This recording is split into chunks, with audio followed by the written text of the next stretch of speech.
Lord Speaker, Mr. Speaker, Mr. Prime Minister, I'm delighted to be in London. Even in this globalized world, London is still the standard of our times. The city has embraced the world's diversity and represent the finest in human achievements. And I'm truly honored to speak in the British Parliament. Mr. Speaker, thank you for opening the doors to us here in this magnificent setting of the Royal Court. I know that the Parliament is not in session. Prime Minister Cameron looks relaxed and relieved.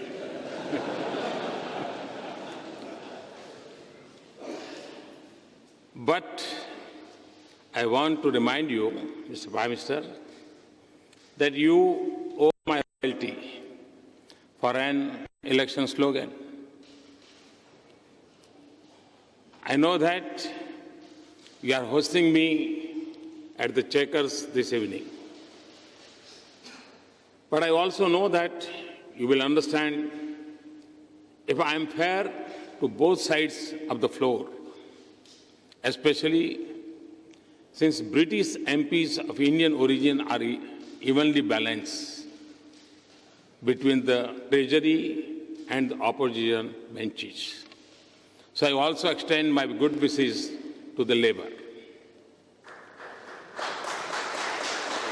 Indeed, since these are still early days after the election, my warm congratulations to the members of the House and greetings to the eminent leaders of Britain and great friends of India present here today. So much of the modern history of India is linked to this building. So much history looms across our relationship. There are others who have spoken forcefully on the dates and dues of history. I will only say that many freedom fighters of India found their calling in the institutions of Britain. And many makers of modern India, including several of my distinguished predecessors, from Jawaharlal Nehru to Dr. Manmohan Singh, passed through their doors. There are many things on which it is hard to tell anymore if they are British or Indian. The Jaguar of the Scotland Yard, for example, the Brookbond tea, or my friend, late Lord Ghulam Noon's curry. And our strongest debates are whether the Lord's pitch swings unfairly or the wicket at Eden Garden cracks too early. And we love the Bhangra rap from London, just as you like the English novel from India. On the way to this event, Prime Minister Cameron and I paid homage to Mahatma Gandhi outside the Parliament. I was reminded of a question I was asked on a tour abroad. How is it that the statue of Gandhi stands outside the British Parliament? To that question, my answer is, the British are wise enough to recognize his greatness. Indians are generous enough to share him. We are both fortunate enough to have been touched by his life and mission. And we are both smart enough to use the strengths of our connected histories to power the future of our relationship. So I stand here today not as a visiting head of government, given the honor to speak in this temple of democracy. I'm here as a representative of a fellow institution and a shared traditions. And tomorrow, Prime Minister and I will be at the Wembley. Even in India, every young footballer wants to bend it like Beckham. Wembley will be a celebration of 1.5 million threads of life that binds us. 1.5 million people proud of their heritage in India, proud of their home in Britain. It will be an expression of joy for all that we share. Values, institutions, political system, sports, culture, and art. And it will be recognition of a vibrant partnership and a shared future. The United Kingdom is the third largest investor in India behind Singapore and Mauritius. India is the third largest source of foreign direct investment projects in the United Kingdom. Indians invest more in Britain than in the rest of European Union combined. It is not because they want to save on interpretation costs, but because they find an environment that is welcoming and familiar.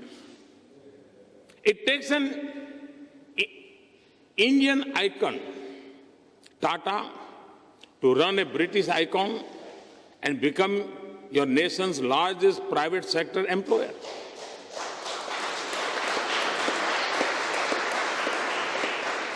The UK remains a preferred destination for India students.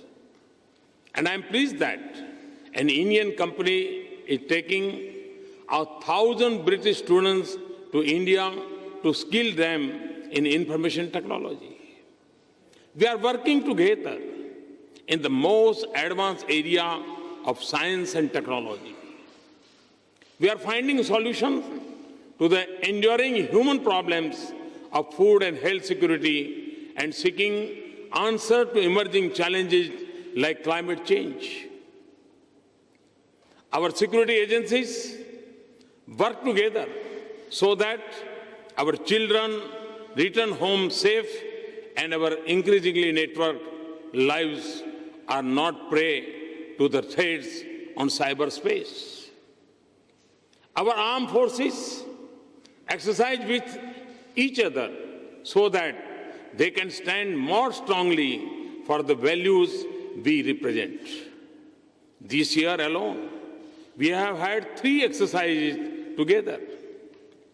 And in the international arena, your support has made it more possible for India to take her rightful place in global institutions and regimes. And it has helped us both advance our common interests. Mr. Speaker, strong as our partnership is, for relationship such as ours, we must set higher ambitions. We are 2 democracies, 2 strong economies, and 2 innovative societies. We have the comfort of familiarity and the experience of a long partnership. Britain's resurgence is impressive. Its influence on the future of the global economy remains strong. And, Mr. Speaker, India's new bright spot of hope and opportunity for the world. It is not just the universal judgment of international institutions. It is not just the logic of numbers. A nation of 1.25 billion people with 800 million under the age of 35 years. This optimism comes from the energy and enterprise of our youth, eager for change and confident of achieving it. It is the result of bold and sustained measures to reform our laws, policies, institutions, and processes. We are igniting the engines of our manufacturing sector, making our farms more productive and more resilient, making our services more innovative and efficient, moving with urgency on building global skills for our youth, creating a revolution in startup enterprises, and building the next generation infrastructure that will have a light footprint on the earth. Our momentum comes not just from the growth we pursue, but from the transformation that we seek in the quality of life for every citizen. Much of India that we dream of still lies ahead of us. Housing, power, water and sanitation for all, bank accounts and insurance for every citizen, connected and prosperous villages, and smart and sustainable cities. These are goals with a definite date, not just a mirage of hope. And inspired by Gandhiji, the change has begun with us, the way the government works. There is transparency and accountability in governance. There is boldness and speed in decisions. Federalism is no longer the fault line of center-state relation, but the definition of a new partnership of Team India. Citizens now have the ease of trust, not the burden of proof and processes. Business find an environment that is open and easy to work in. In a nation connected by cell phones, Digital India is transforming the interface between government and people. So, Mr. Speaker, with apologies to poet T.S. Eliot, we will not let the shadow fall between the idea and reality. If you visit India, you will experience the wind of change. It is reflected in the surge of investments from around the world, enhanced stability of our economy. In 190 million new bank accounts of hope and inclusion, in the increase in our growth to nearly 7.5% per year, and in the sharp rise in our ranking on ease of doing business. And the motto of Sabka Saath, Sabka Vikas is our vision of a nation in which every citizen belongs, participates, and prospers. It is not just a call for economic inclusion. It is also a celebration of our diversity, the creed for social harmony, and a commitment to individual liberties and rights. This is the timeless ethos of our culture. This is the basis of our Constitution, and this will be the foundation of our future. Mr. Speaker, members and friends, the progress of India is the destiny of 1/6 humanity, and it will also mean a world more confident of its prosperity and more secure about its future. It is also natural and inevitable that our economic relations will grow by leaps and bounds. We'll form unbeatable partnership if we combine our unique strength and the size and the scale of opportunities in India. We will see more investment and trade. We will open new doors in the service sector. We will collaborate more here and in India. In defense equipment and technology, we will work together on renewable and nuclear energy. We will explore the mysteries of science and harness the power of technology and innovation. We will realize the opportunities of the digital world. Our youth will learn more from and with each other. But a relationship as rich as this, with so much promise as ours, cannot be measured only in terms of our mutual prosperity. Mr. Speaker, ours is an age of multiple transition in the world.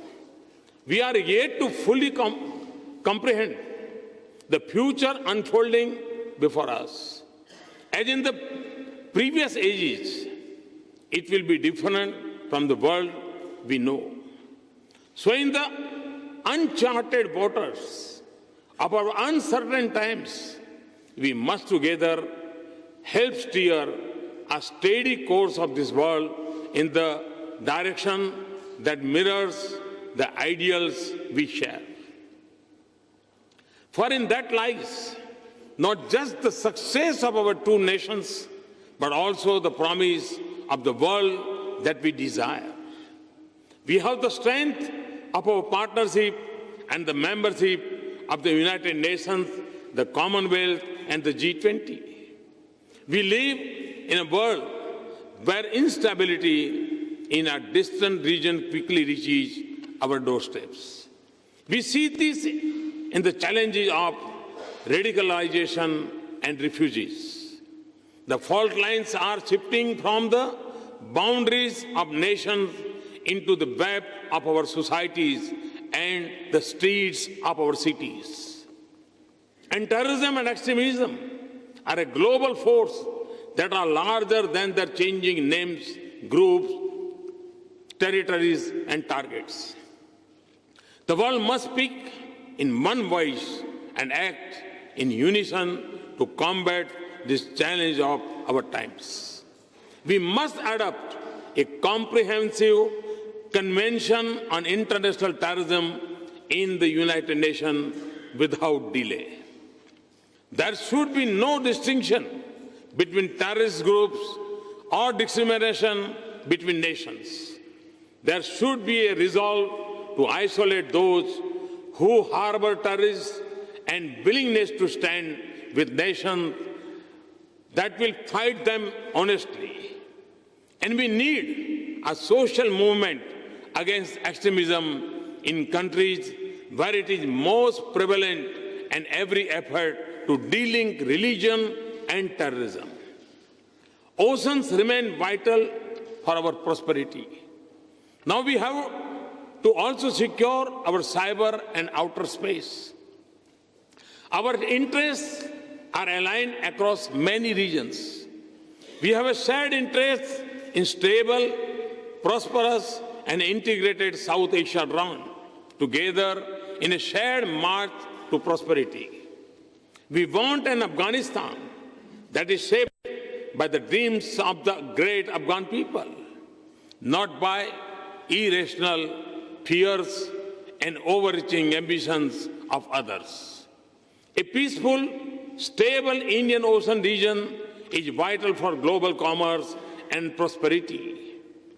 And the future of Asia-Pacific region will have profound impact on all of us. We both have huge stakes in West Asia and the Gulf. And in Africa, where amidst many challenges, we see so many promising signs of courage, wisdom, leadership, and enterprise. India has just held an Africa summit in which all 55 countries and 42 leaders participated. We must also cooperate to launch a low-carbon age for a sustainable future for our planet. This is a global responsibility that we must assume in Paris later this month. The world has crafted a beautiful balance of collective action, common but differentiated responsibility, and respective capabilities.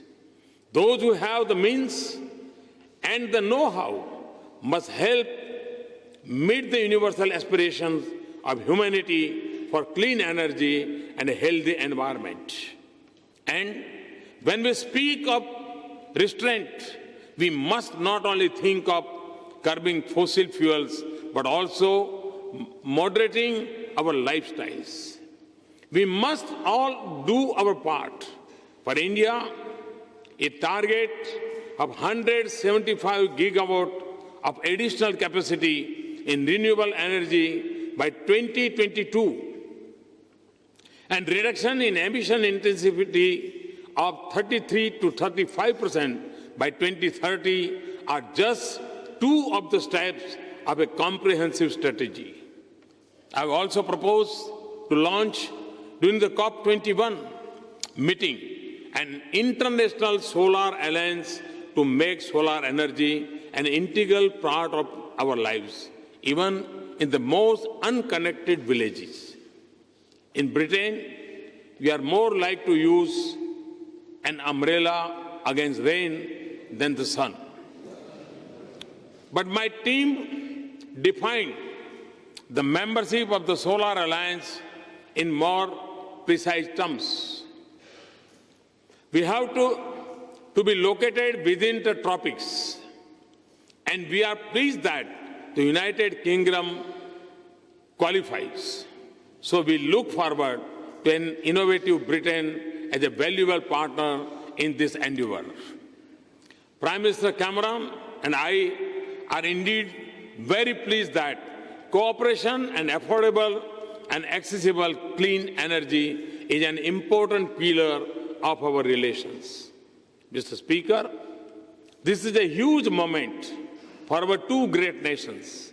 So we must seize our opportunities, remove the obstacles to cooperation, instill full confidence in our relations, and remain sensitive to each other's interests.